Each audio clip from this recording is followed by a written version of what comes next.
Ok. Pues buenos días a todos. Es un gusto darles la bienvenida al Seminario de Investigación del Cuerpo Académico en Gestión Pública y Desarrollo Social, GEPDESO, y del Laboratorio de Análisis Organizacional e Institucional LAYO de la UAM Coajimalpa, ambos del Departamento de Estudios Institucionales.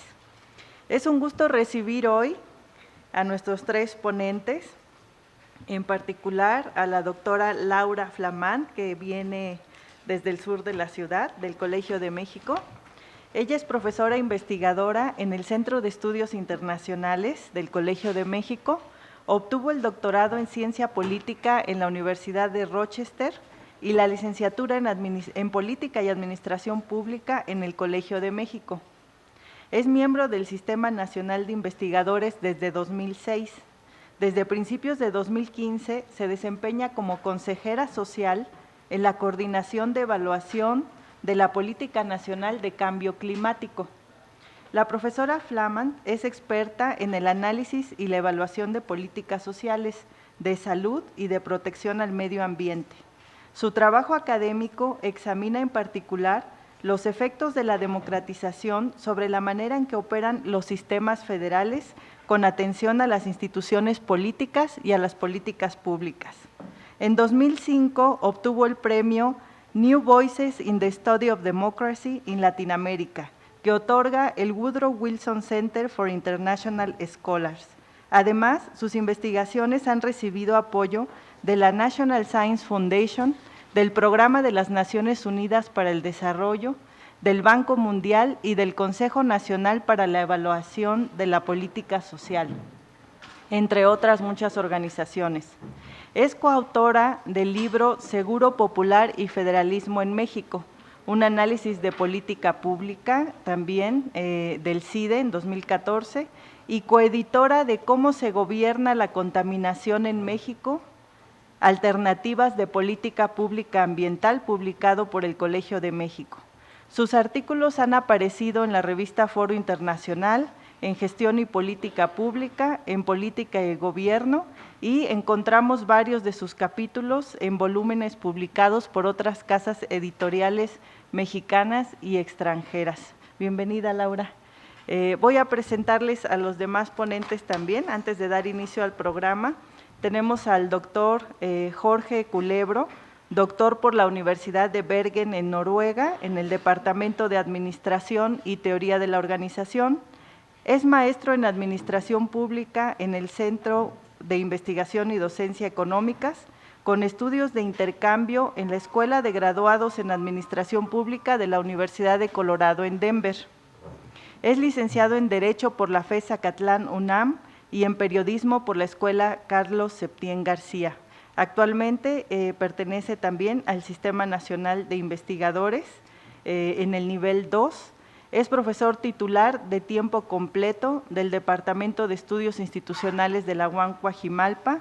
Ha publicado diversos artículos y trabajos sobre reforma administrativa, aprendizaje institucional y nuevo institucionalismo. Su trabajo de investigación se ha orientado al estudio de los procesos de aprendizaje y transformación institucional, ya sea desde los campos de la modernización administrativa o bien desde la reforma regulatoria. Actualmente estudia la creación y diseño de los organismos reguladores de mercado. Tuvo un proyecto financiado por el CONACYT y ha impartido también clases en diversas instituciones, entre ellas la Universidad Iberoamericana, la UDG, el Instituto Tecnológico de Estudios Superiores de Monterrey, Campus Estado de México, el CIDE, el INAP y la Universidad de Bergen. Bienvenido, Jorge. Gracias. Tenemos también al doctor José Luis San Pedro Hernández, doctor en Ciencias Sociales con especialidad en Economía y Gestión de la Innovación, maestro en Economía y Gestión del Cambio Tecnológico, ambos en la UAM Xochimilco, y licenciado en Economía por la UAM Azcapotzalco. Actualmente también profesor investigador del Departamento de Estudios Institucionales y coordinador de la licenciatura en Administración. Realizó una estancia de investigación en la Universidad de Massachusetts en Lowell en 2005 y en el Departamento de Economía Regional y Desarrollo Social. José Luis ha impartido asignaturas en licenciatura y posgrado tales como economía de la empresa, economía de los ambientes organizacionales, gestión del conocimiento y aprendizaje organizacional, información, organización y redes institucionales, así como desarrollo económico, globalización y cambio institucional. También ha impartido el curso de análisis de políticas del sector social y economía solidaria, entre otros. Ha participado en diversos proyectos de investigación analizando la industria de software, el sector agrícola y agroindustria, la industria maquiladora de exportación, así como ha hecho también análisis del sector salud y el sector educativo. Pues bienvenido, José Luis. Gracias. Pues es un gusto que estén aquí. Voy a dar paso al programa tal como se los presentamos en la invitación.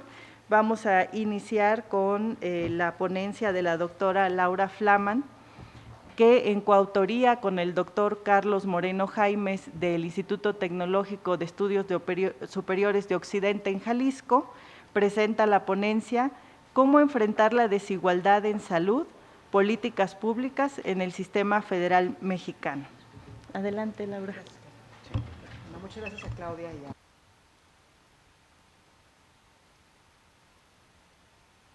son estudiantes de la licenciatura en Administración, ¿cierto?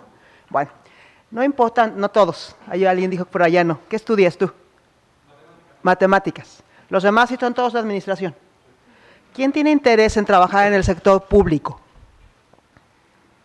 Como la mitad. Muy bien. Bueno, a lo mejor algunos que tienen interés en trabajar en el sector público van a terminar en el privado. Algunos del privado van a terminar trabajando en el sector público. Las carreras profesionales tienen una evolución muy peculiar.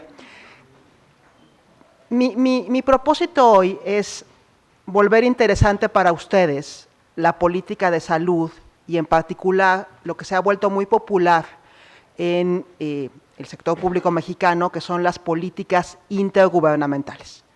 Por eso me refiero a políticas donde hay o debe haber una coordinación entre órdenes de gobierno, entre el orden federal, el orden estatal y el orden municipal.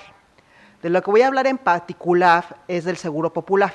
Tiene un buen rato que Carlos Moreno Jaimes del ITESO y yo trabajamos en Seguro Popular, como desde 2010 más o menos, y hemos visto muchos de sus cambios, pero la característica que hemos estudiado con más cuidado es que es un programa que se implementa de manera descentralizada. ¿Qué quiere decir eso? Quiere decir que el gobierno federal lo inventó, lo diseñó, puso el dinero, puso algunas reglas, pero la implementación, la provisión de los servicios de salud a las personas que no tienen seguridad social, la población objetivo de Seguro Popular, es responsabilidad de los gobiernos estatales. Entonces vamos a hablar de cuáles son las complicaciones que tiene la implementación descentralizada de una política pública tan ambiciosa como esta. Nada más quiere proteger la salud de 50 millones de personas. Entonces, de lo que voy a hablar sobre todo es del libro que ya Claudia mencionó, que escribimos Carlos y yo, y que publicó el CIDE en 2014, pero desde luego tocaré un poquito algunas de las cosas que esperamos que sean la nueva agenda, ojalá, del nuevo secretario de Salud, que es el Sistema Universal de Salud. Eso voy a hablar al final, voy a hacer lo más breve posible para que tengamos mucho espacio para preguntas y comentarios de ustedes. Entonces, bueno, voy a comenzar hablando la primera parte del argumento principal del libro, sus hallazgos más importantes, y voy a terminar hablando sobre políticas intergubernamentales y el Sistema Universal de Salud.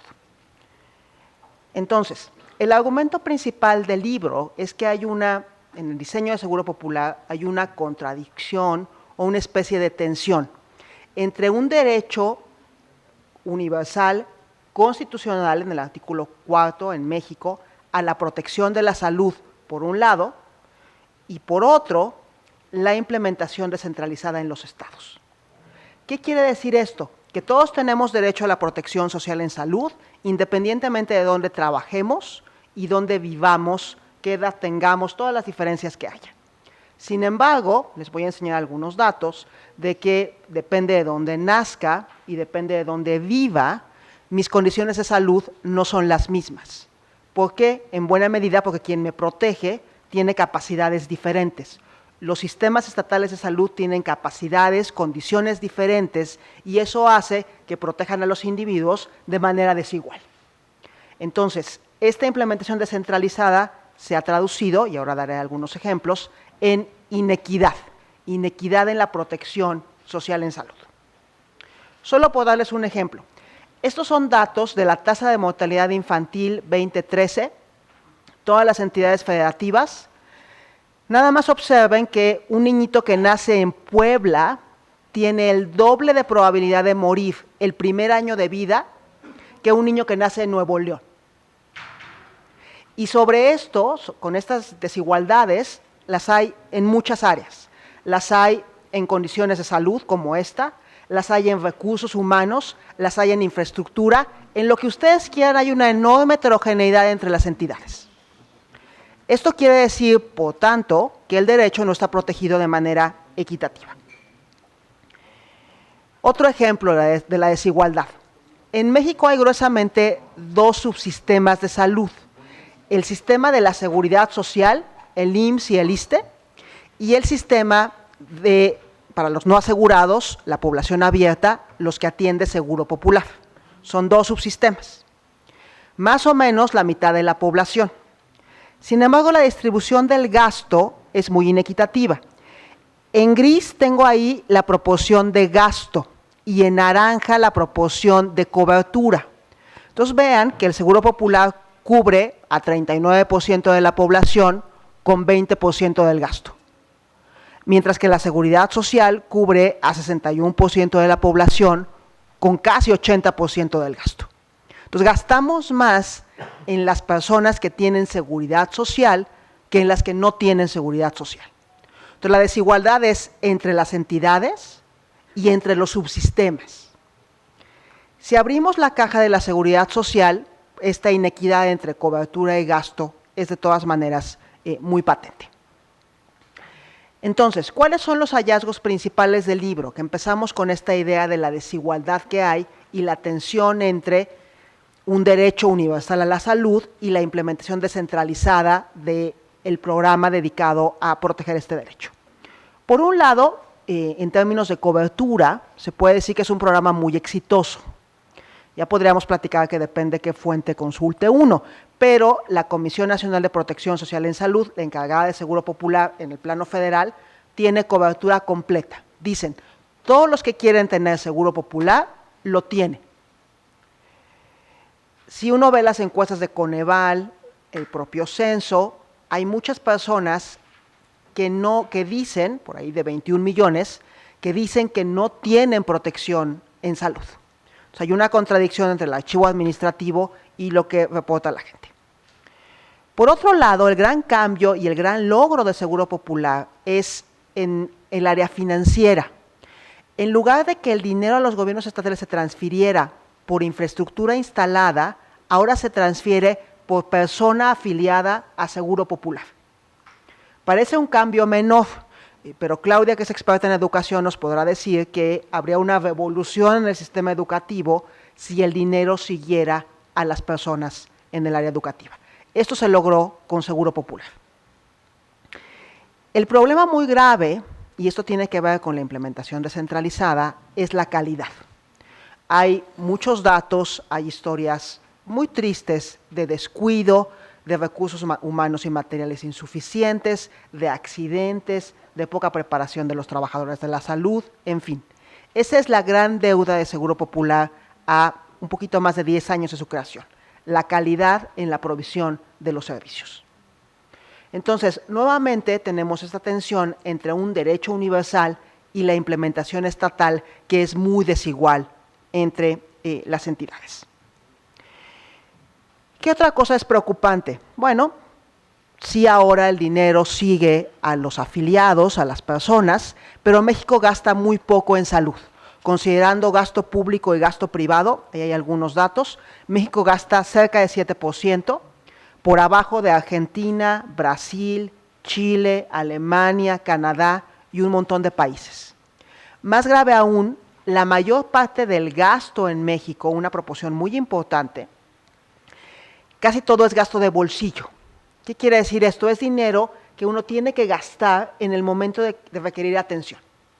Como no tengo protección, si mi abuelita tiene diabetes o si estoy embarazada, o si mi hijo se enferma, tengo que desembolsar un montón de dinero en el momento. Ese gasto se puede volver muy complicado si tengo una familia que está justo por arriba de la línea de pobreza. Se pueden imaginar casos donde la gente tiene que gastar tanto en una emergencia sanitaria que termina estando por abajo de la línea de pobreza después de este incidente. Finalmente, también lo que encontramos, y podemos platicar más en las preguntas sobre eso, es que cada sistema estatal de salud cuando empezamos este estudio pensamos que iba a haber un estado con muy buenas prácticas y que íbamos a poder decir, pues todos tienen que copiar como lo hace Colima o como lo hace Nuevo León. Pero encontramos que no, encontramos que algunos estados son muy buenos para la prevención, otros son muy buenos para leyes muy innovadoras, otros son muy buenos en la formación de recursos humanos, pero que realmente no hay un estado que tenga buenas prácticas en todo lo que tiene que ver con el sistema estatal de salud. También el Seguro Popular, como ya mencioné, amplió la cobertura, amplió también el uso de los servicios, sobre todo para sanos, servicios preventivos, y rompió la dinámica inercial del gasto que también ya había mencionado. Sin embargo, este modelo de concurrencia, este asunto de la política intergubernamental, donde el gobierno federal diseña, da el dinero y pone algunas reglas y los estados implementan, tiene muchos problemas. Hay problemas en la estructura organizacional.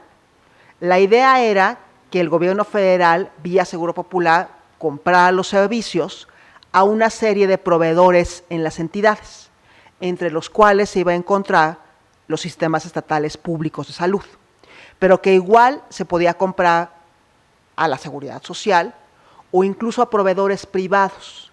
Y entonces que iba a haber competencia y que eso iba a empujar a que los servicios mejoraran. Pero esa competencia no existe, tenemos una especie de monopsonio, ¿no? Donde solamente los sistemas estatales de salud pueden proveer los servicios a los afiliados a Seguro Popular. Hay algunos problemas también entre las entidades con el marco jurídico, incluso hasta la fecha, y capacidades estatales muy heterogéneas en cuanto a la provisión, que solamente llevan a más desigualdad. Hubo algunas reformas a la Ley General de Salud en junio de 2014 para tratar de aliviar algunos de los problemas que ya se habían encontrado en Seguro Popular. Se intentó sobre todo que se hiciera real esta división de financiamiento federal, provisión estatal con competencia. Se amplía el contenido de los acuerdos de coordinación, sobre todo para controlar los gastos. Resultó, como ustedes saben, que en muchos estados, en Tabasco, por ejemplo, el gobernador usó los dineros de Seguro Popular para otros propósitos. Se decidió recentralizar la compra de medicamentos y sanciones, por casos como el que les mencionaba, más severas al desvío de los recursos.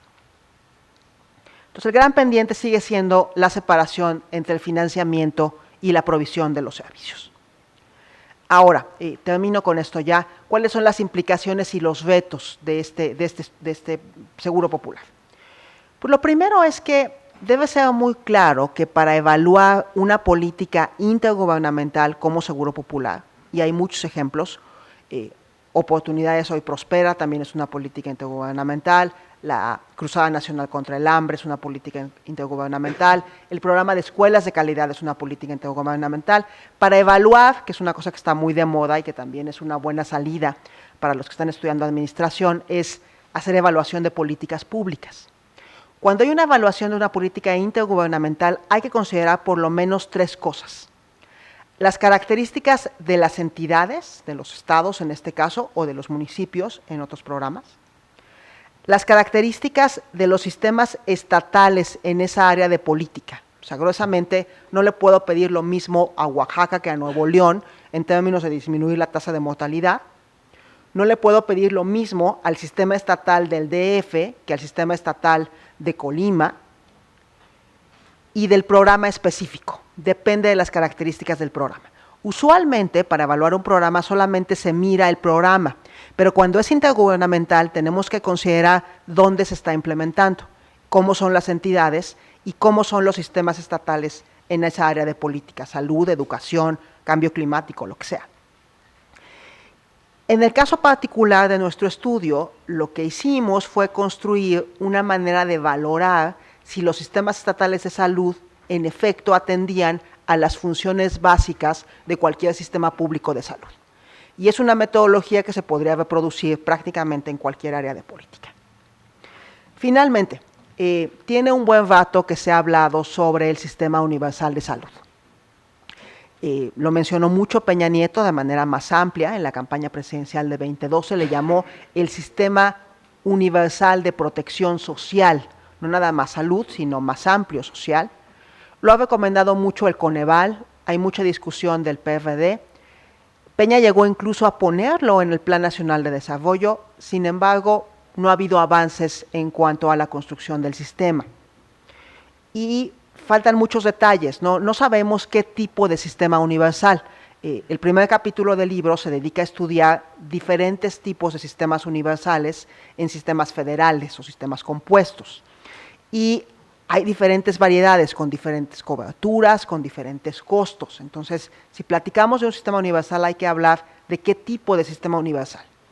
Finalmente, aun cuando, y ojalá, mañana se aprobara la ley que creara el Sistema Universal de Salud, no sería posible que todos tuviéramos la misma protección. Se cancelaría la diferencia entre los que tenemos IMSS-ISSSTE y los que no tenemos, pero no se cancelaría la diferencia entre las entidades. Entonces, una deuda muy importante del Sistema Nacional de Salud en México es fortalecer los sistemas estatales. Gracias, Jorge. Gracias, Claudia, por la coordinación de este primer seminario que da, creo que, inicio a las actividades del laboratorio. Tal vez los alumnos no sepan, vale la pena tal vez hacer el recuento muy rápido de los objetivos que mencionaste, algunos de ellos. La idea es que una parte de lo que se realiza en términos de investigación en el departamento tenga cierta utilidad para tomadores de decisiones, no solamente organismos públicos, sino también, en muchos sentidos, otros organismos privados y sociales. Y el laboratorio va a hacer una serie de actividades, seminarios como estos, proyectos en los cuales los alumnos puedan participar. Algunos de esos proyectos serán ventilados a través de estos medios. Entonces, la importancia de iniciar actividades en este laboratorio me parece de suma importancia y bueno, pues me da gusto ser parte de esta iniciativa, de estos primeros trabajos del laboratorio.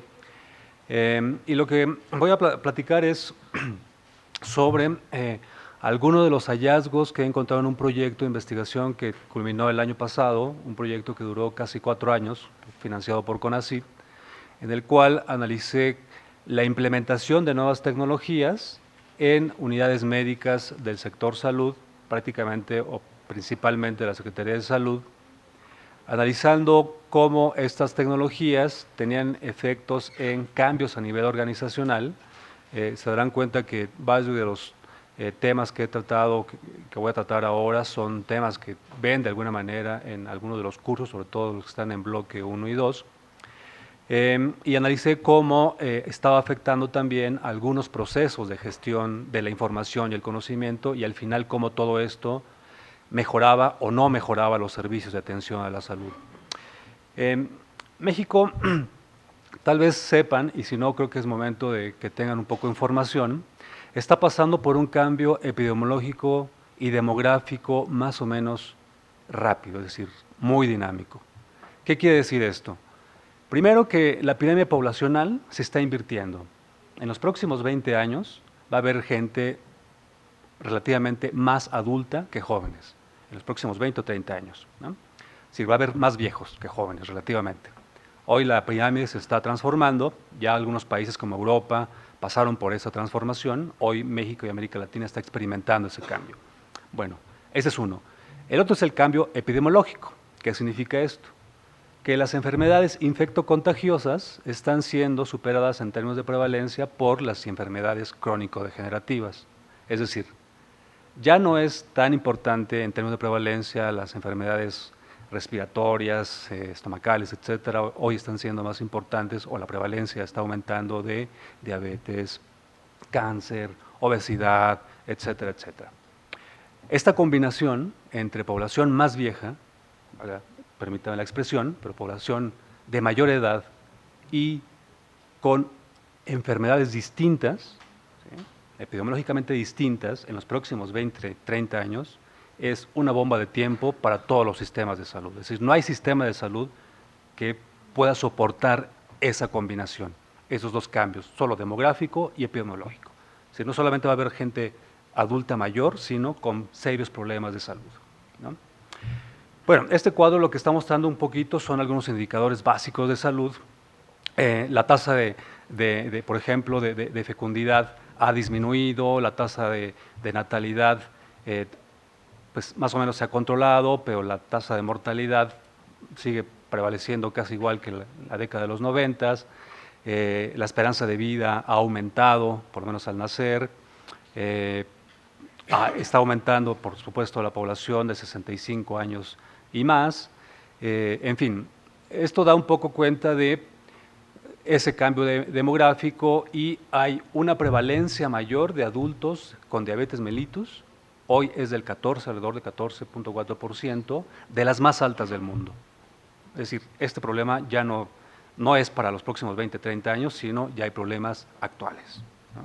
Bueno, hay muchos otros retos del sector salud, tecnológicos, institucionales, regulativos, organizacionales, culturales, financieros, etcétera, etcétera.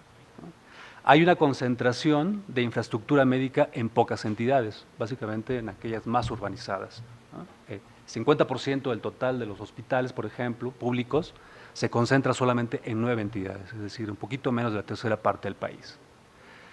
17% de la población en 2012 no tenía derechos a servicios de salud.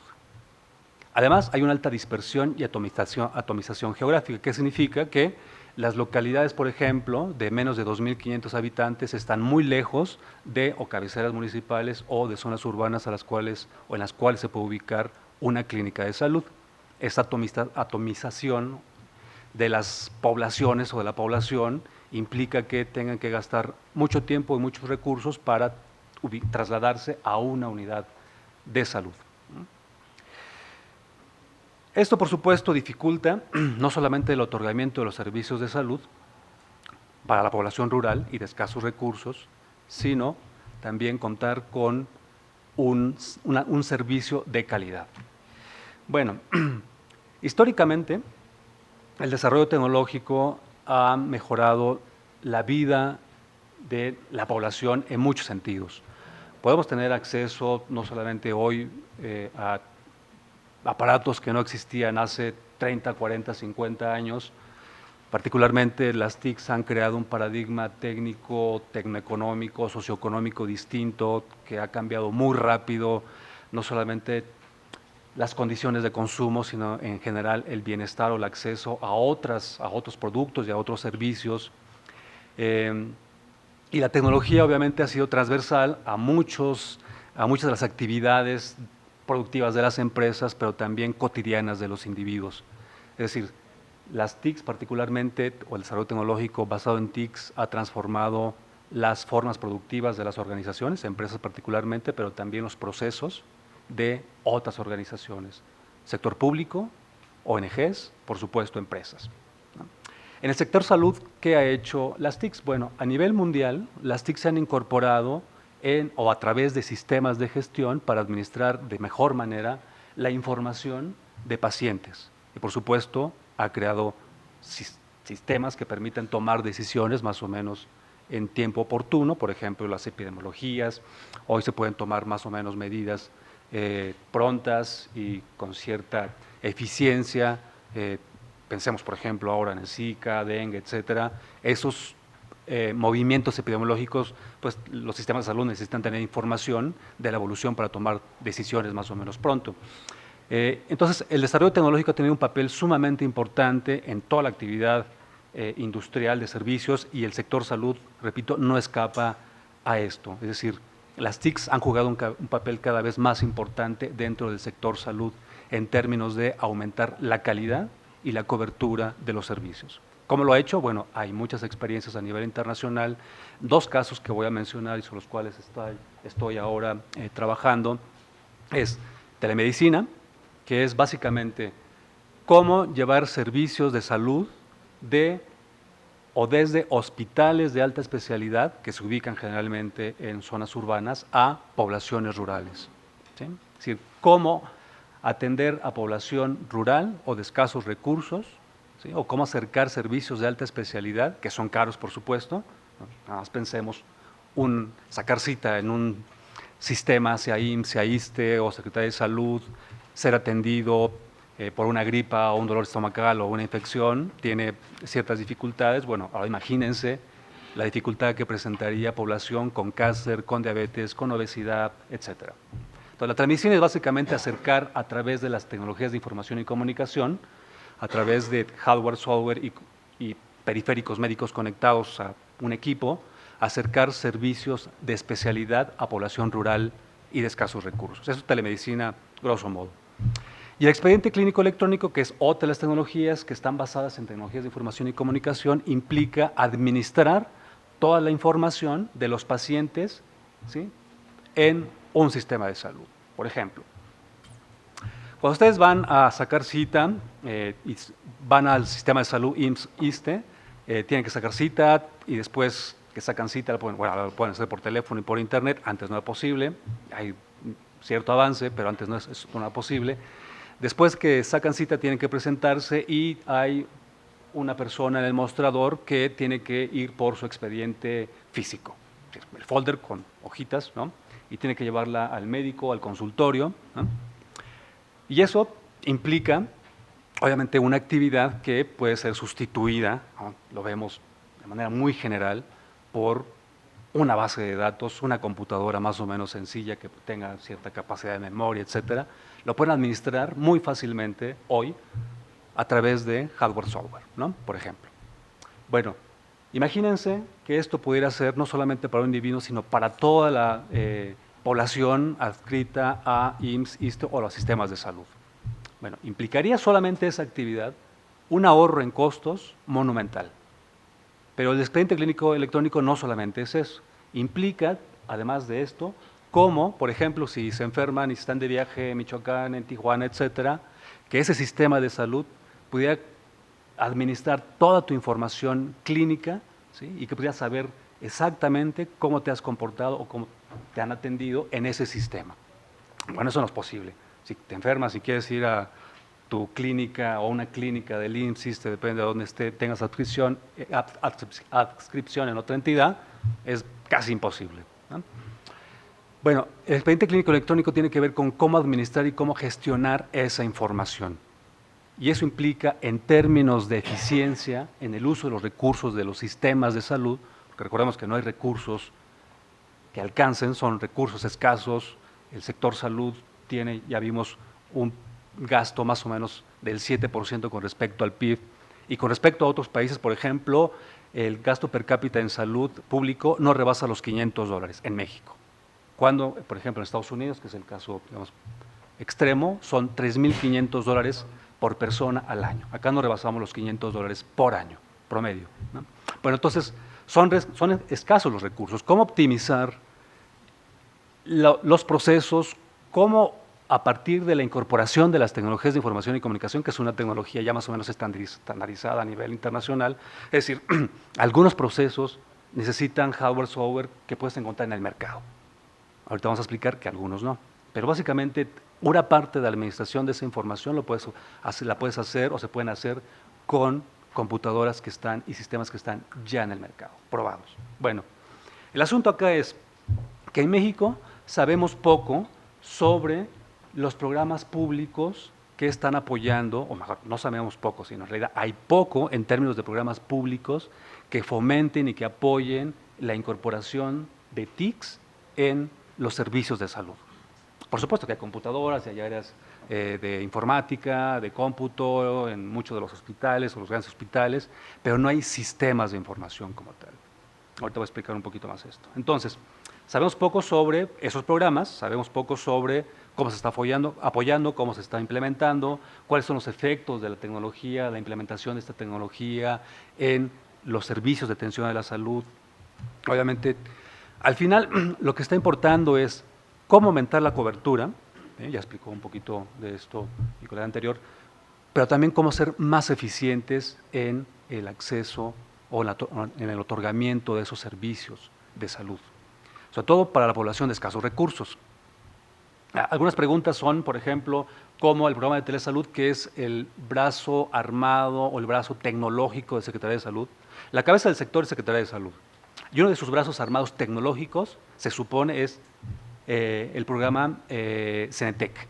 Y Cenetec tiene un programa que se ha abonado a un programa de telesalud que trata de fomentar el apoyo de técnicas, tecnologías, procesos, protocolos para mejorar la cobertura y la eficiencia y por tanto los servicios de atención a la salud. Un programa es el de telesalud. Sabemos poco ahora cómo influye en los procesos, por ejemplo, a nivel organizacional, ¿sí?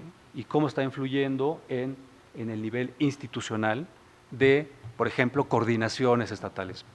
Resumo rápidamente. El programa de telesalud básicamente es acercar a través de las tecnologías los servicios de salud a la población, particularmente de escasos recursos, ¿no? Por las condiciones, son los que son más vulnerables en términos de salud. Una buena parte del gasto que hace la población pobre en pobreza extrema es en alimentación, entonces tiene relativamente poco recurso para destinarlo a salud. Y la telemedicina lo que hace es, como mencioné al principio, acercar esos servicios o tratar de acercar esos servicios. Esto implica que haya sistemas de información, es decir, que las unidades clínicas o rurales, por ejemplo, ubicadas en la zona rural de Oaxaca o de Michoacán, tenga esa clínica, por lo menos una computadora con software y periféricos médicos conectados, de tal manera que la información que pueda recabar acá pueda ser trasladada al hospital general, o bien que pueda haber comunicación en vivo a través de sistemas de intercambio de datos, voz, etcétera, ¿sí? Entre los hospitales y la unidad clínica, por ejemplo. Eso implica, de alguna manera, telesalud, acercar servicios a la población. Y la telemedicina lo que hace es el otorgamiento de servicios a distancia. Bueno, esa es una pregunta. La otra es, hay muchas preguntas, pero otra, por lo menos que me interesan a mí en términos de lo que estoy investigando ahora, es cuál es el grado de diferenciación entre los objetivos e instrumentos de un programa como telesalud, por ejemplo, y los modelos desarrollados e implementados por coordinaciones estatales muy particulares. En términos de telemedicina, hay una coordinación por cada estado, ¿no? Y cada estado, dentro de la Secretaría de Salud, trata de diseñar un modelo de telemedicina y un modelo de expediente clínico electrónico para satisfacer, obviamente, la demanda creciente de poblaciones, no solamente rural, por supuesto, pero particularmente rural. Ahora, tú me dices el tiempo, Claudia, para ver qué tanto me apuro. En Europa, los sistemas de salud ya han incorporado TICs desde hace mucho tiempo, en los procesos de estandarización de la calidad y la cobertura, y por supuesto en el uso eficiente de recursos dentro de los hospitales o dentro de los sistemas hospitalarios. Hay un modelo HIMSS, traducido es Sociedad de Sistemas de Información y Gestión de Sanidad. Son varias empresas de tecnologías de información y comunicación alrededor de este modelo. Son grandes fabricantes de software, ¿no? Que lo han hecho para Canadá o para países como Canadá, Estados Unidos, por supuesto, Europa, Asia, pero no hay un capítulo, por ejemplo, para América Latina. Este sistema que se ha estandarizado en términos de gestión de información, ¿sí? para salud, utilizando hardware, software y periféricos médicos.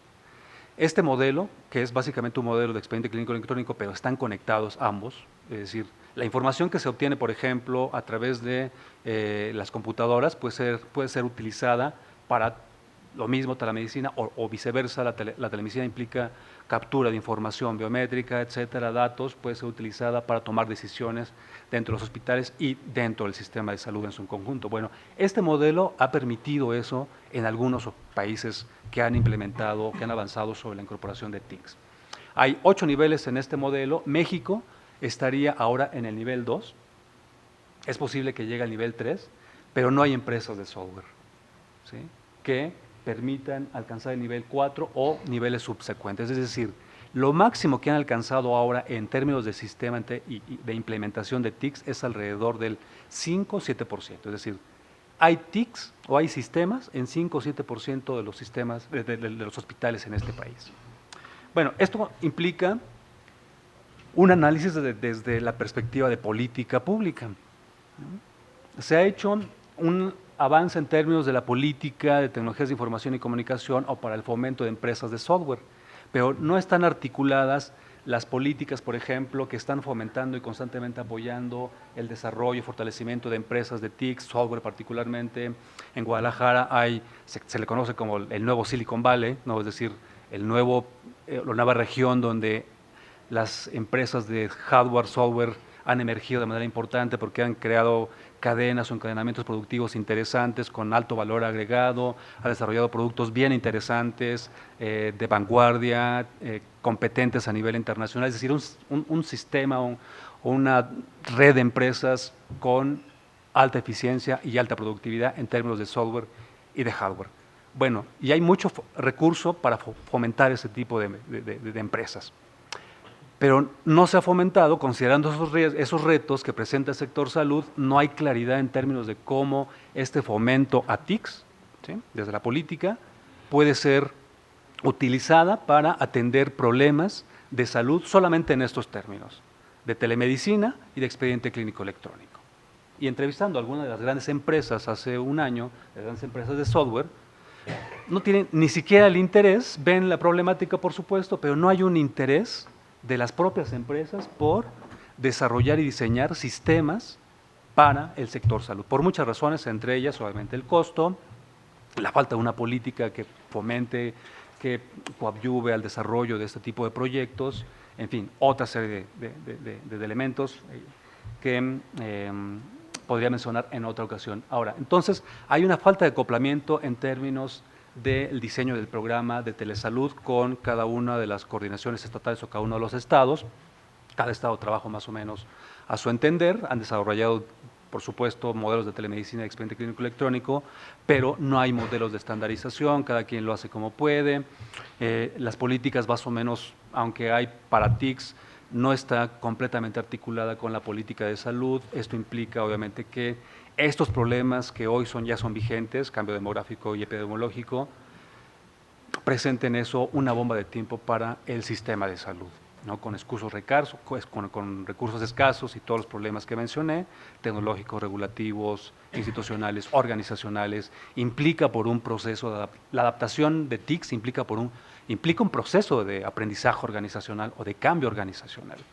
Y eso implica tiempo en términos de adaptación de esa tecnología, no hay claridad de cómo van a pasar esos hospitales por esa adaptación o ese cambio cuando estén incorporando estas tecnologías. Primero, no hay una política que implemente o que empuje el diseño de estos tipos de programas, de ese tipo de programas.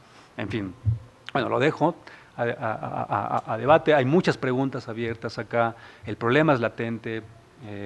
Bueno, sobre eso seguiremos trabajando. Muchas gracias.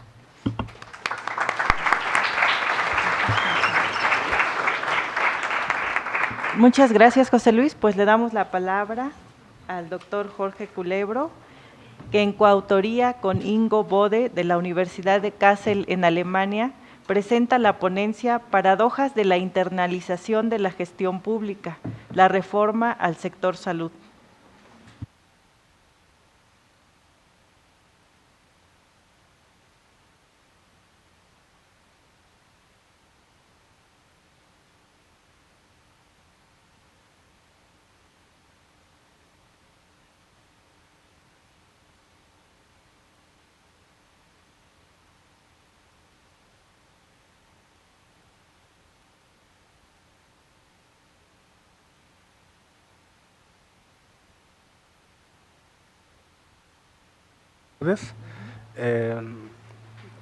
Pues bueno, también quisiera agradecer la participación de Laura.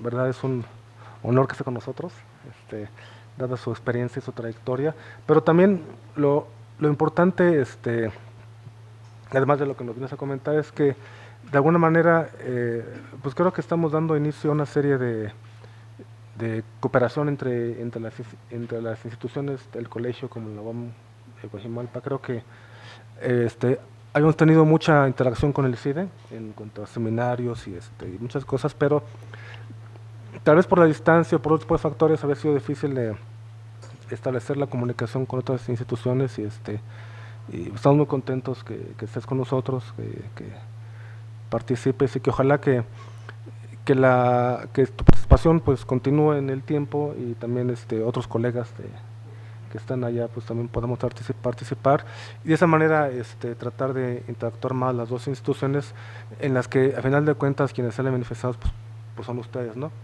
Es lo importante. Y también un poco recalcar la idea que eso parte mucho de las actividades del seminario, tanto del cuerpo como del laboratorio, y que de alguna manera tratan de complementar lo que es la investigación y la docencia con un impacto para ustedes, ¿no? Al principio de la hora les preguntaba un poco sobre quiénes van al sector público, el privado, y por un lado, pues sí es cierto, ¿no? La vida da muchas vueltas, si los quieren el privado, acaban en el público, y luego el público acaba en el privado, o en el social, o acaba en otros países del mundo, etcétera, ¿no?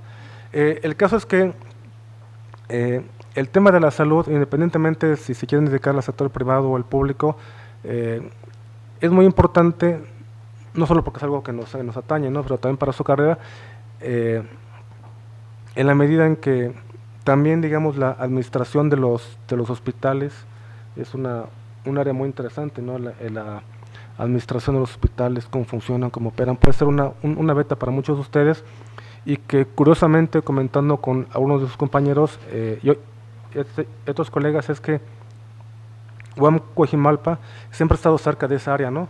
Cuando estábamos en Artificios, bueno, ustedes no sé si se acuerdan, estábamos en contraesquina del Hospital ABC, y bueno, había un poco de interacción, y en el mismo edificio había unos consultorios de diálisis y cosas como esas. Cuando nos pasamos a la Roma también, en el edificio había unos laboratorios, unas oficinas de laboratorios, pero pues la zona también era una zona de los hospitales, ¿no? De hospitales y clínicas interesantes. Y ahora aquí estamos en contraesquina del Hospital ABC de Santa Fe. En ese sentido creo que es muy importante para... ¿Y los alumnos han hecho servicio social ahí? También han hecho servicio social, prácticas, etcétera. Sí, creo que puede ser un área tanto en hospitales, laboratorios, junto con otras, ¿no? Entonces, de ahí es mucho la importancia de ese tipo de seminarios que buscan acercarlos hacia eso, ¿no? Y en particular, en mi caso, junto con Ingo Bude, nos interesa mucho el elemento organizacional, institucional de las reformas del sector salud. Por eso le vamos a presentar esta ponencia, que tiene que ver con algunas paradojas que lleva consigo la internalización de las reformas de gestión pública en el sector salud, particularmente en el caso de México. Nosotros lo que estamos tratando de hacer es analizar cómo ha evolucionado el sector salud en México, sus procesos de reforma, particularmente la introducción del Seguro Popular, pero a la luz de experiencias internacionales, que es el caso de Alemania y de Noruega. Esta presentación, tiene ya una trayectoria que comenzó en un proyecto conjunto cuando el departamento hizo la EMOS, no sé si te acuerdas cuando hicimos lo de la EMOS en el Xijic, que fue una buena experiencia. Entonces, a partir de la EMOS hemos venido trabajando junto con Ingo Bude, el sector salud en Alemania y el de México, y en el caso del CIDE también tuvimos una experiencia con el estudio del Seguro Popular, pero más en el ámbito organizacional. Estos dos elementos, junto con una estancia de investigación que se hizo en Noruega y en México por parte de Ingo Bude, y en Alemania Ingo Bude, es como tratamos de juntar esas tres experiencias, Alemania, Noruega, como parte de un proceso de internacionalización de la gestión pública para analizar y comprender lo que pasó en el caso mexicano. Lo que encontramos en nosotros es algo muy interesante que tiene que ver con algunas paradojas, que la primera de ellas es que, por un lado, a nivel mundial, los procesos de reforma pretenden asegurar y garantizar la prestación universal de los servicios de salud, pero el efecto o el impacto es que ha habido una creciente desorganización y fragmentación del sistema de salud, como una consecuencia no esperada de esos procesos de reforma. Entonces, por un lado hay una propuesta de universalizar los servicios de salud, centralizarlos, pero en la práctica ha generado más fragmentación y desorganización de los servicios de salud. Y la otra es que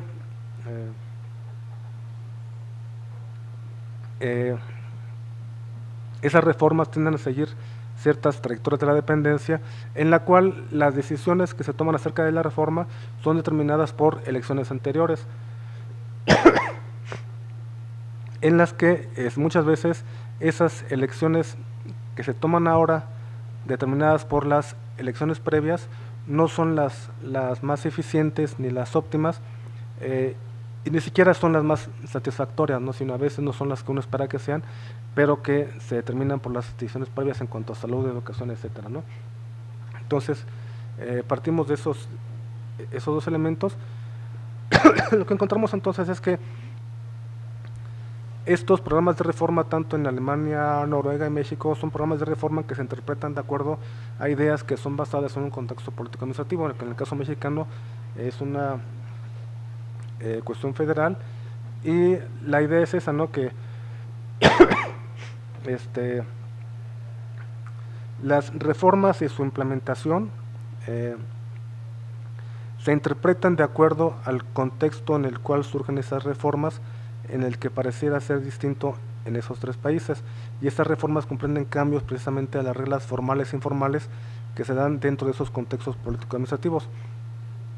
Lo interesante es precisamente que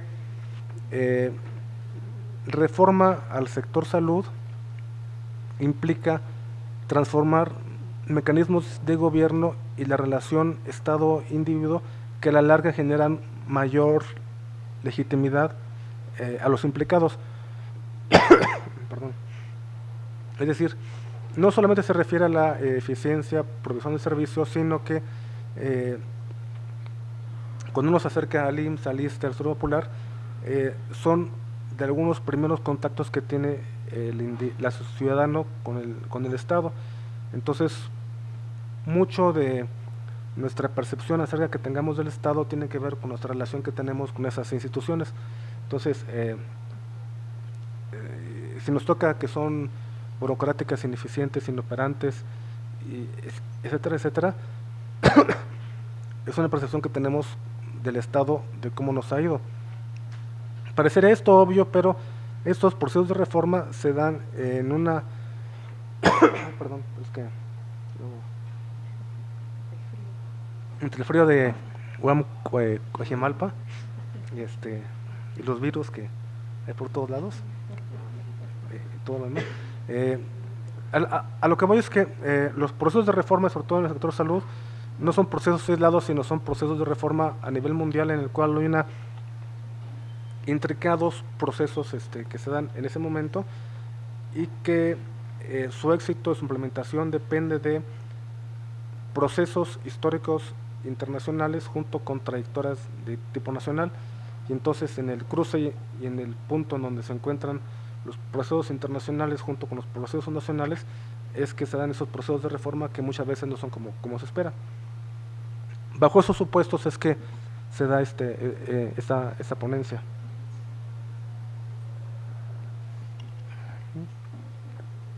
Y encontramos que, por un lado, hay un énfasis en un sistema nórdico que es más de tipo socialdemócrata, con un esquema de salud y solidaridad universal y bastante integrado. En el caso de Alemania es un carácter de tipo más corporativista, es decir, son tradiciones corporativistas en Alemania que afectan el desempeño de su sistema de salud, y en el caso de Noruega también hay tradiciones históricas que afectan este sistema de salud. En el caso de Alemania encontramos una larga historia de pluralismo organizado, en la cual hay más margen, más espacio para la incorporación del sector privado y otro tipo de organizaciones, pero que su tradición hace que sean un ambiente altamente regulado, diferente con el caso mexicano, que es un poco menos regulado también, ¿no?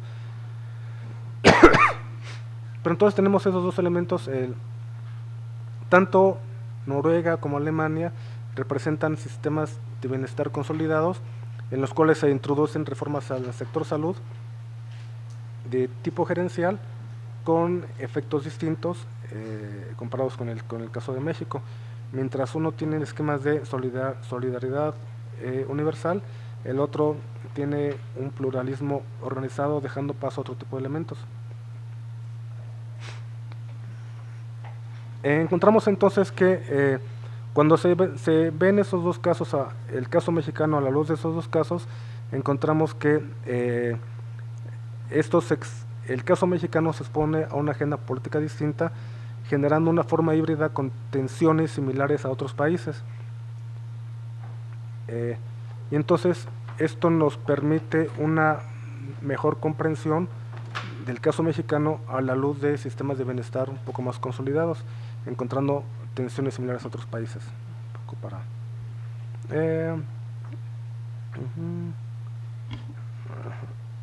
a lo que quiero llegar es que después de haber estudiado el caso noruego con dos grandes reformas a los hospitales, una reorganización de tipo vertical junto con una horizontal y otra más del cuidado de la salud, con el caso de Alemania enfocada más hacia la prestación de los servicios de salud, lo que encontramos es que hay dinámicas de regulación más o menos similares, todas ellas enfocadas hacia la universalización, pero con aspectos diferentes en cuanto al financiamiento y la gestión y la prestación de los servicios.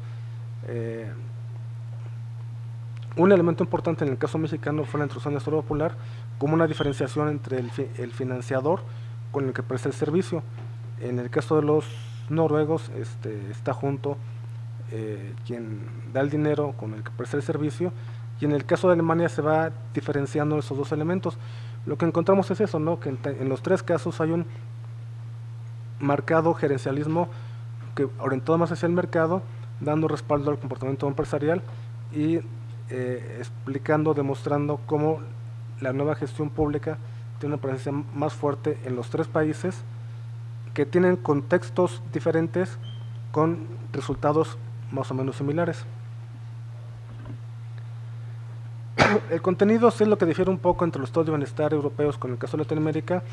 En el caso de México busca más el acceso universal y reducir el gasto, mientras que en el caso de Alemania y Noruega, al ser sistemas de bienestar un poco más consolidados, se enfoca más en la calidad, en el servicio, ya sea en los sectores y en las regiones, mientras que en el caso de México hay más preocupación por la parte del gasto y el acceso universal, dejando de lado esa calidad que sí hay en otros lugares. En el caso de Alemania hay una reorganización más hacia los proveedores de los servicios, y en México más en la gestión, y en Noruega se reorganizan los proveedores de los servicios en los hospitales, mejorando la gestión de los recursos a nivel regional con el sistema local, generando así cambios importantes en los sistemas de bienestar social por el lado de la salud.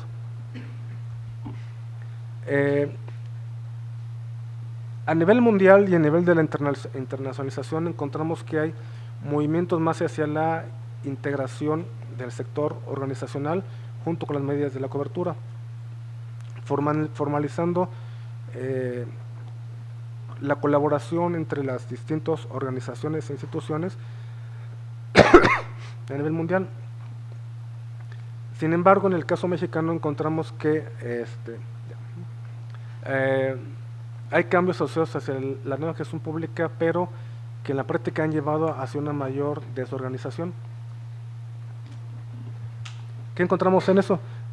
Experiencias similares con otros países, pero sobre todo paradojas inherentes entre los tres países que tienen que ver con la autonomía y el control. Es decir, por un lado es importante que los prestadores de los servicios tengan cierta autonomía, tanto de gestión como técnica como operativa, para prestar sus servicios, pero también es importante que haya cierto control del centro hacia ellos para manejar esos recursos y cómo se manejen. Si no hay eso, pues hay problemas de corrupción, etcétera, ¿no?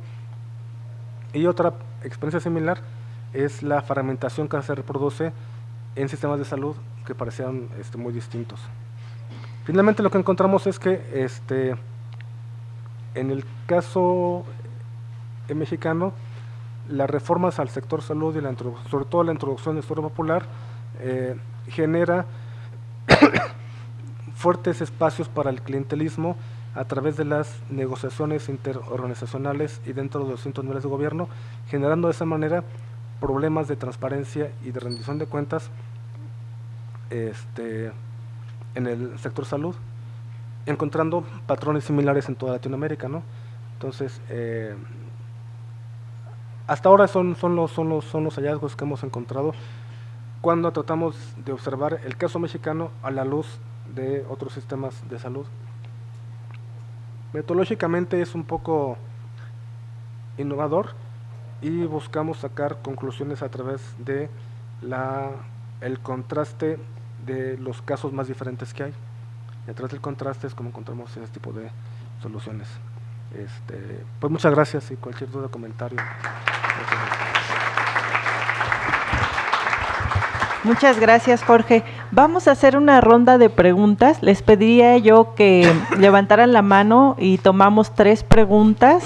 Pueden ustedes indicar a quién le dirigen la pregunta, o si es una pregunta general, pues les damos oportunidad que responda cada uno de ellos. Tienen ahí los micrófonos, aprieten el botón rojo para hacer su pregunta, por favor. Hola, buenos días. ¿Sí me escuchan? Yo tengo 4 preguntas, ¿las puedo hacer? Es que como dijo que 3. La primera es para la doctora Laura. Quisiera saber si en el libro proponen alguna propuesta concreta para fortalecer los sistemas de salud estatales, o si tienen alguna propuesta para saber cómo se implementaría el Sistema Nacional Universal de Salud, perdón. Y para el doctor José Luis, ¿primero me contesta o las digo todas? Fórmulalas. Sí, perfecto.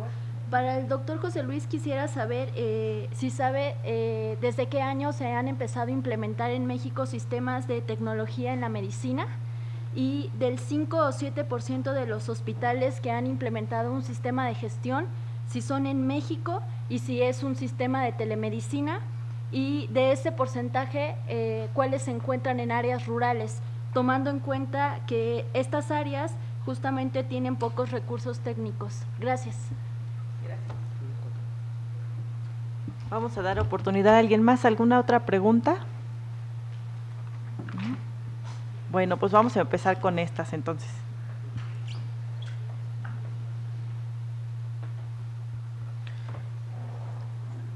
Son 2 preguntas muy grandes, muchas gracias. Hago 2 puntualizaciones. En cuanto a cómo fortalecer los sistemas estatales, pues lo primero, como siempre ya lo saben, hay que hacer un diagnóstico. En el libro hay un diagnóstico de los 32 sistemas estatales de salud, y después, en particular, cómo funcionan para la operación del Seguro Popular, con una combinación ahí de métodos cuantitativos y cualitativos, ¿no?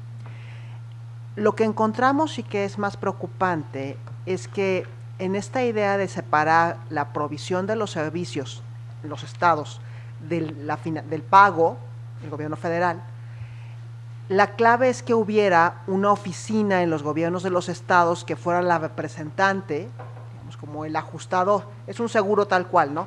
El ajustador de gobierno federal en las entidades es una oficina que se llama REPS, Régimen Estatal de Protección Social en Salud. Lo deseable es que esa oficina dependiera del comprador de los servicios del gobierno federal, pero hoy en día esas oficinas dependen de la propia Secretaría de Salud estatal. Entonces hay un problema de rendición de cuentas cruzada, ¿no?, que le llama la literatura. Entonces, yo, directora del REPS, ¿cómo le voy a exigir a la Secretaría de Salud que provea mejores servicios? O difundir que sus servicios son muy malos, pues me cobra el día siguiente o el mismo día, ¿no? Entonces, lo primero que habría que hacer es que esas oficinas de los REPS dependan de Seguro Popular Federal. Y en el libro, que si no está en la biblioteca de la UAM Coajimalpa lo haré llegar, hay otras propuestas que me reservo por razones de tiempo. En cuanto al sistema universal, Nos dimos a la tarea en el primer capítulo del libro, creo que lo comenté, de estudiar 4 sistemas universales, o más bien 4 maneras de solucionar el problema de desigualdad en salud en sistemas federales o complejos. Entonces, Alemania, España, Canadá y Brasil. El que es más cercano al caso mexicano y que se implementó hace muy poco, es derivado de la Constitución de 89, es el brasileño. Entonces, de entrada, yo considero que si quisiéramos pensar en un sistema universal para México, habría que mirar el caso brasileño con atención. Tiene muchos problemas, tiene un problema de su financiamiento importante, pero yo creo que no es permisible que digamos, como es muy caro, no hay los recursos, no lo hagamos. Creo que aquí sí vale el incrementalismo, ¿no? Empezar con un sistema universal, con una cobertura a lo mejor baja, y que vaya aumentando. Basta mencionar que en Alemania, en el siglo XIX, cuando Bismarck se inventó los sistemas de seguridad social, bueno, se inventó a partir de iniciativas locales, porque así surgió el sistema de seguridad social en Alemania. Las mamás, las mujeres embarazadas tenían de licencia de maternidad 2 semanas. Y ahora en Alemania pues deben tener por lo menos 6 meses y no 1 año. Entonces sí vale el incrementalismo en estos casos. Entonces, bueno, yo sugeriría mirar el ejemplo brasileño. En el libro hay un análisis del ejemplo brasileño y nada más para darles una idea de costos, ¿no? Si quisiéramos un sistema universal como el Seguro Popular para todos, es decir, eso iría a la baja de la gente que tiene IMSS e ISSSTE en cuanto a cobertura, eso nos costaría 5% del PIB. Si quisiéramos para todos un sistema como el IMSS, eso nos costaría 10% del PIB. Y si quisiéramos para todos un sistema como el ISSSTE, eso nos costaría 15% del PIB.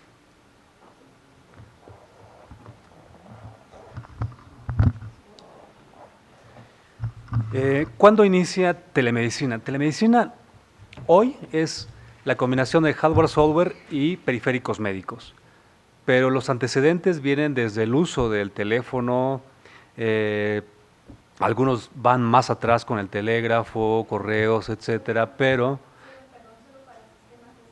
sí, hacia allá voy, porque son parte de lo mismo, es decir, el sistema de salud implica no solamente hacer un sistema de igual redundancia que te permita gestionar la información, sino también dentro de sus componentes o módulos otorgar servicios de salud. ISSSTE fue de los primeros subsistemas que implementó en el 95, cuando los satélites ya estaban puestos en órbita, un sistema de información, particularmente de telemedicina, y lo que intercambiaban eran información médica y algunas placas de rayos X, con todas las dificultades, que todavía de hecho es un reto tecnológico.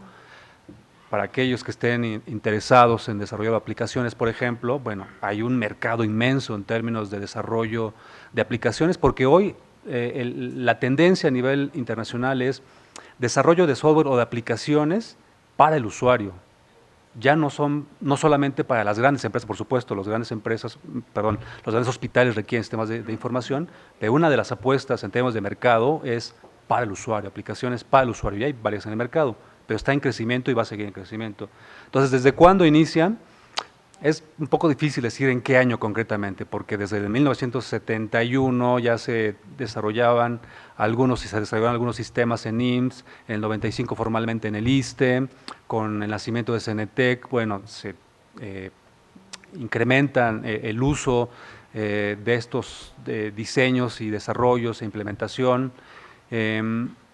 Ahora, no es la panacea tampoco, es decir, la tecnología ha tenido ciertas implicaciones, no resuelve todo, resuelve una parte importante, disminuye, o lo que hemos encontrado es que permite la disminución de costos y el uso óptimo de los recursos en términos de atención o de otorgamiento de servicios de salud. La pregunta es también si todo el sistema de salud debe migrar a estas tecnologías. Bueno, en términos de sistemas, alrededor del 15-20% a nivel internacional son los que tienen sistemas de esta naturaleza, sistemas maduros, ¿no?, que te permita gestionar la información desde el paciente que te permita tomar decisiones, ¿no?, en términos de sistema, no solamente a nivel de unidad hospitalaria, sino de sistema. Más o menos entre el 15 y 20% son los que han implementado a nivel internacional sistemas maduros, fuertes, estandarizados, ¿no? En México hay alrededor de 30,000 unidades médicas, más o menos, 2,500 hospitales grandes, y menos del 1% ha implementado algún tipo de sistema de información.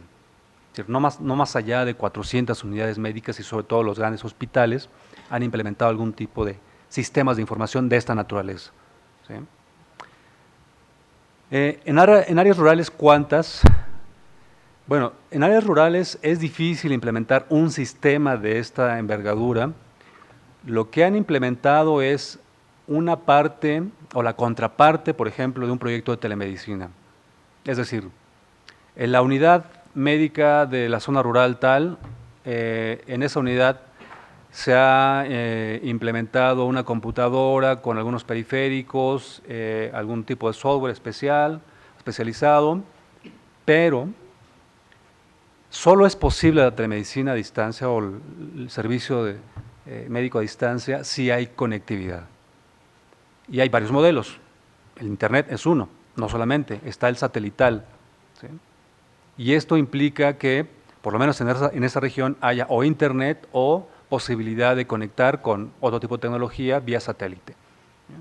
¿En cuántas? Bueno, si más o menos 500 unidades médicas en el país en total han implementado algún tipo de sistema, en las unidades rurales habrán sido muy pocas. No tenemos el dato exacto.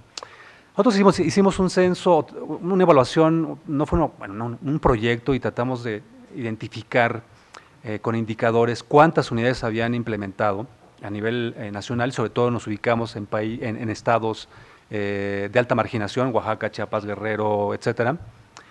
Y los coordinadores de los sistemas de salud, particularmente el que analizamos fue Secretaría de Salud, decían hay tantas unidades conectadas, ¿no?, en este sistema, es decir, tantas unidades clínicas en la zona rural que tienen telemedicina. En promedio decían a nivel estatal entre 15 y 20, ¿no?, más o menos. Cuando íbamos a tocar puerta a levantar el cuestionario, resulta que alrededor del 30% eran las que estaban operando en el mejor de los casos. Es decir, si son 20 las que decía el coordinador y en la práctica el 30%, entre 5, 6, 7 unidades son las que estaban operando en cada uno de los estados. El estado que más ha avanzado en estos términos es Nuevo León, por supuesto, Distrito Federal, Zacatecas. Ha migrado ya no solamente al uso de hardware, software, sino a la robótica. Un caso excepcional es Estado de México, Zacatecas a robótica. Hay en Oaxaca, que es un estado es un estado pobre, marginado, le ha apostado más al aprendizaje organizacional, adaptación de nuevos procesos, procedimientos, por supuesto acompañado de la tecnología. Hay diferencias en cada uno de los estados, ¿no? Pero es muy pobre todavía la implementación de estas tecnologías en unidades clínicas rurales, en donde se ha ubicado mayormente, relativamente, son pocas en general, no menos del 1%, es en hospitales grandes, hospitales de alta especialidad, ubicados en las zonas metropolitanas. Gracias. No sé si haya otra pregunta más. Sí, adelante.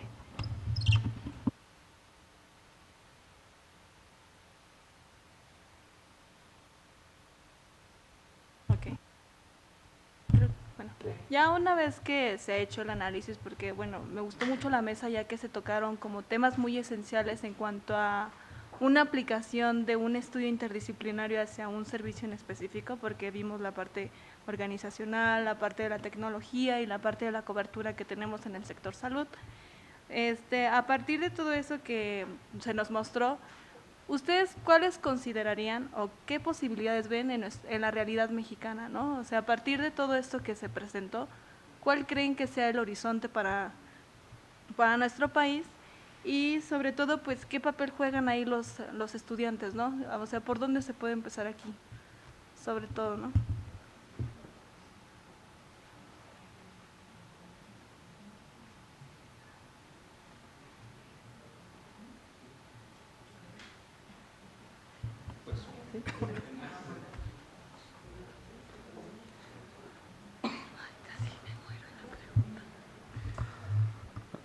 Bueno, Desde la perspectiva tecnológica, repito, podemos ver todos los desarrollos a los cuales tenemos acceso hoy, el celular tan solo, internet, ¿no? Dentro de las TICs, resuelve parcialmente varios de los problemas dentro de las organizaciones, ¿no? Hoy, bueno, y se ha discutido mucho si estamos en una sociedad o economía de conocimiento, porque este factor, este elemento es de los más importantes hoy dentro de o como factor producción de los más importantes, si solamente veamos Wall Street, ¿no? El indicador de Nasdaq, solo veamos ese indicador, ¿no?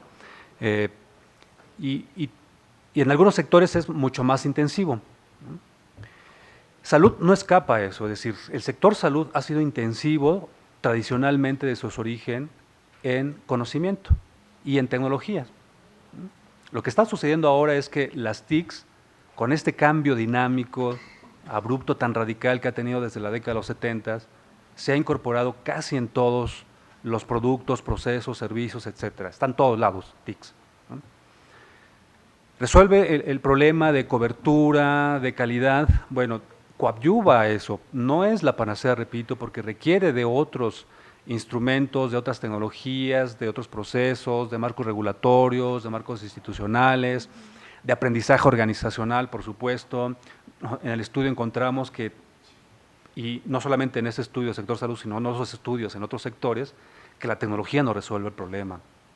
Implica un proceso de adaptación, de internalización de esa tecnología por los trabajadores. Caso paradójico, hoy en el sector salud, en áreas rurales, primero, los médicos no quieren trabajar en áreas rurales. Los más jóvenes hoy prefieren, y desde hace muchos años, prefieren trabajar en zonas urbanas, metropolitanas, en los grandes hospitales. Son los que tienen relativamente mayor acceso a las tecnologías, así son los que manejan gadgets, internet, etcétera. Y los que están en zonas rurales son, por un lado, gente relativamente mayor, ¿no? Que tiene poca habilidad en el uso de estas herramientas, o bien mucha resistencia al uso de estas tecnologías. Entonces, hay un cambio de paradigma en términos de la práctica médica. Es decir, ahora no es face to face, o la relación paciente-médico en vivo y en directo, ha cambiado esta relación, y la telemedicina lo que cambia es eso, es un paradigma completamente distinto, y hay mucha resistencia a esto. Entonces implica un aprendizaje a nivel individual, una adaptación a nivel individual, y por supuesto a nivel organizacional hay serios problemas, no solamente por el uso de la tecnología, sino porque implica, por ejemplo, para Secretaría de Salud, que el área de telemedicina tenga, primero, un lugar en el organigrama. Segundo, esto le implicaría tener acceso a recursos. Tercero, implica áreas geográficas dentro de un hospital distintas. Y eso implica un rediseño organizacional y, por supuesto, lo que acompaña un aprendizaje organizacional. Implica nuevas reglas al interior del hospital, pero también dentro del sector salud. Implica normas, ¿no? No solo el sector médico se rige por protocolos, es una regulación o parte de regulación.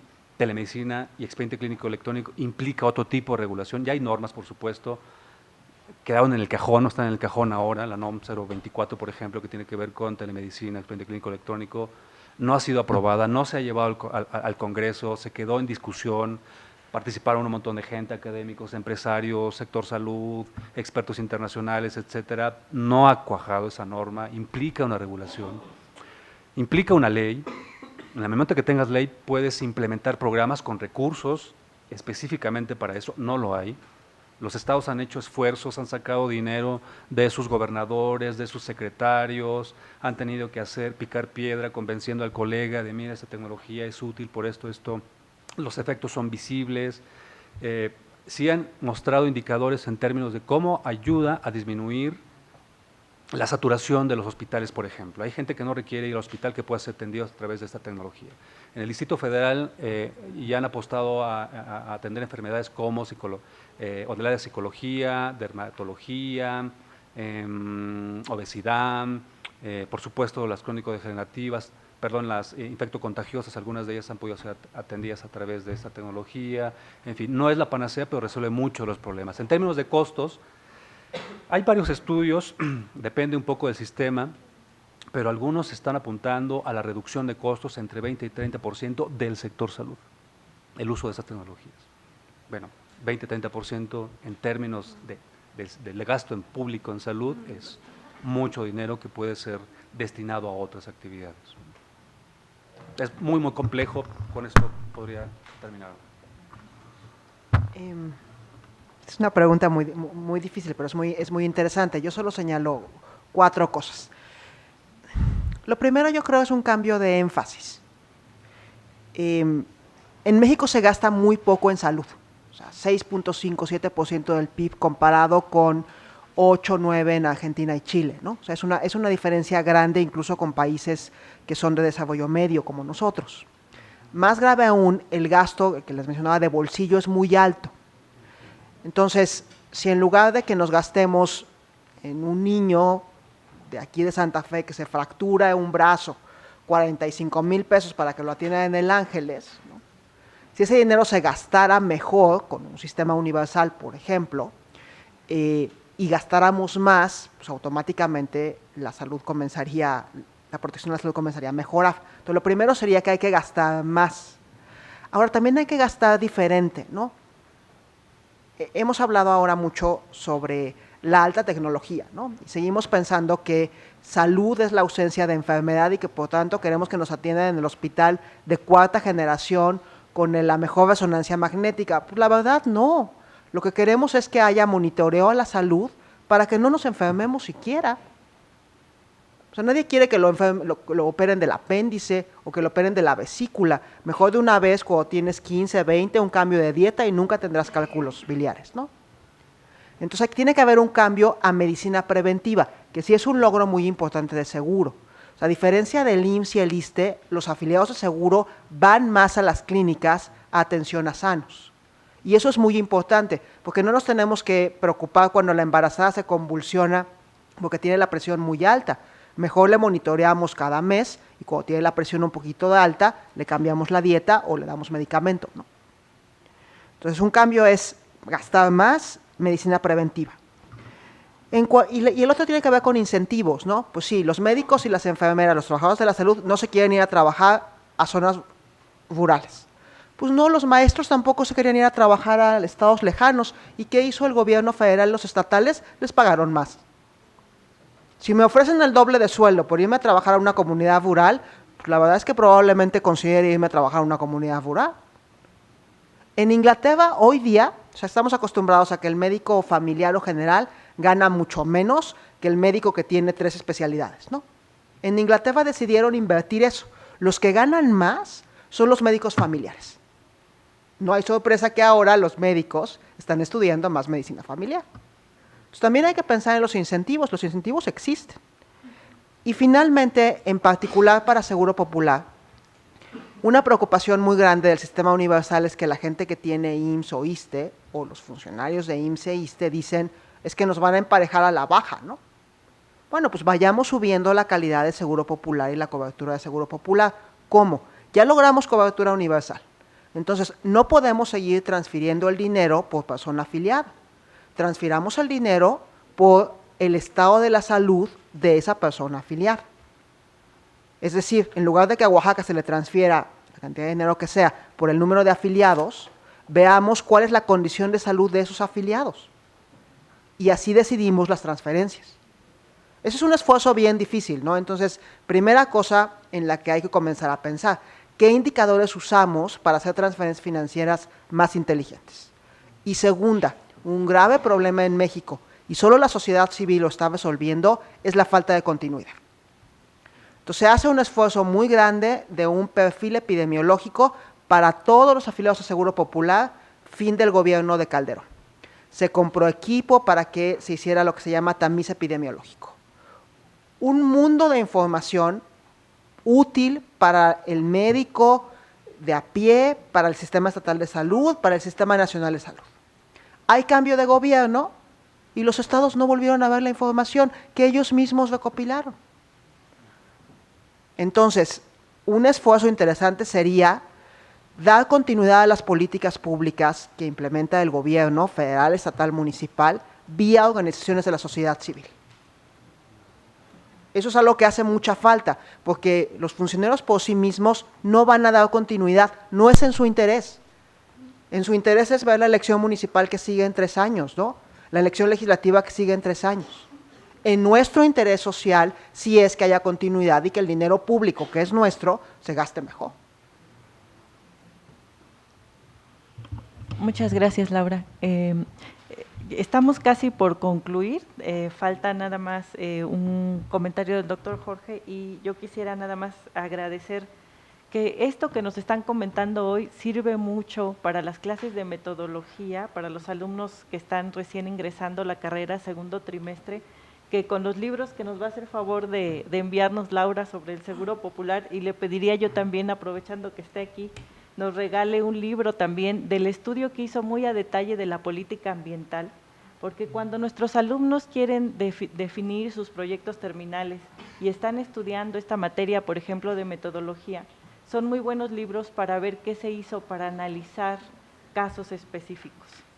Y por otro lado, en nuestra materia de gestión social y participación ciudadana, esto último que apuntaba Laura Flaman, de que las organizaciones de la sociedad civil también tienen que exigir para que estos asuntos estén en el centro de la agenda pública, que de otra manera no va a haber debate en los congresos estatales o nacional sobre este tipo de políticas que benefician a la población, como la salud y también la educación, y que nos pone y nos recuerda muchas de las teorías que ven en sus cursos, también con lo que mencionó Jorge de la trayectoria de la dependencia, donde el gobierno muchas veces para problemas nuevos o más grandes, sus respuestas son las mismas de siempre. Es decir, es más difícil innovar que dar la misma respuesta ensayada, donde ya tienes ensayado también el cabildeo político, los recursos, etcétera, y es más difícil implementar soluciones nuevas y sobre todo basarse en diagnósticos para las soluciones.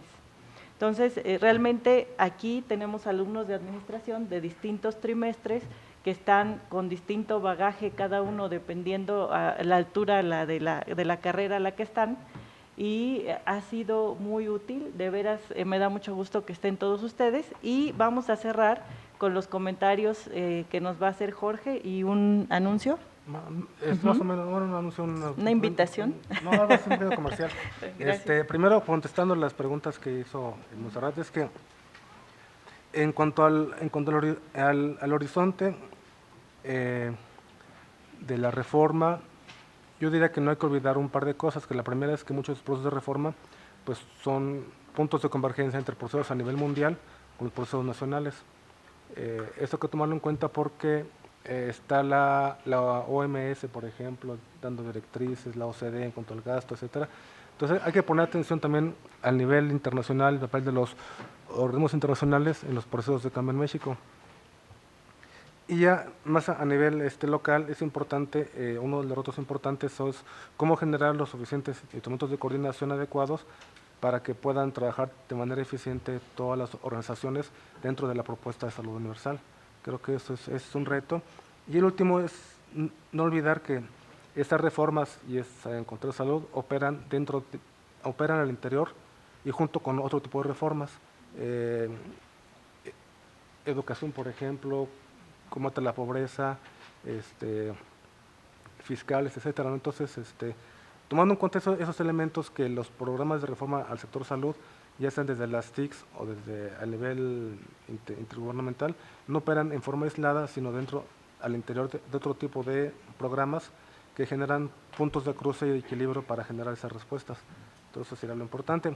Y tu pregunta sobre el papel de los estudiantes es que pues es muy variado, pero puede ser a través de servicio social, prácticas, tesis, etcétera, que pueden ir apoyando a ese tipo de debates y de discusión, y esa sería unas que se me ocurren, ¿no? Y el anuncio es que también parte de lo que vine a mostrar tiene como base un libro, que es que fue editado por la UAM, y lo que hace el libro es un estudio organizacional de lo que fue el Seguro Popular en México a partir del 2006 y toda la investigación que se hizo, para que lo que estén interesados lo consulten, lo lean y lo puedan adquirir aquí abajo también o en otras librerías. Entonces, ese era el anuncio. Sí. Muchas gracias. Pues muchas gracias a todos.